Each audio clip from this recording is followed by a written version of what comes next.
I think narinig niyo naman lahat ng mga discussions, no? So basically that. But were you able to get a report naman or confirmation or wala kaming nakuha confirmation.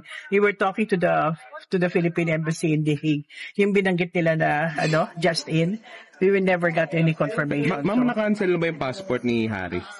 Yes, hindi ba? As a result of the decision of the court, we already canceled. Okay. Yes. Dahil sinabi ni Senator Amy. Ma'am, yung kay Cassandra, yung pag-cancellation ng passport niya dun sa international. It's a process There's an administrative process there.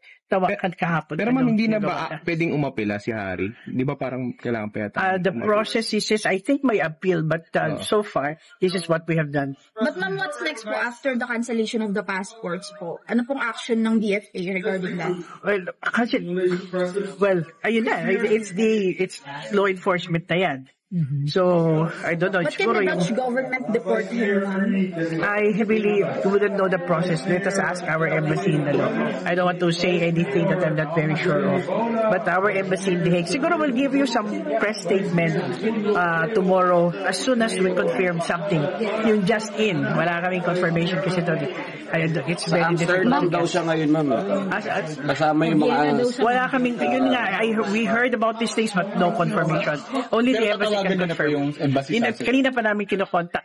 Ma'am, yung passport po ni Cassandra Ong, yung last na sinabi ng RTC Pasig, yung court decision, kasama sila lahat. Ma'am, si Saldi. Hindi ko na memoryado. Si Saldi po. Wala pang court decision.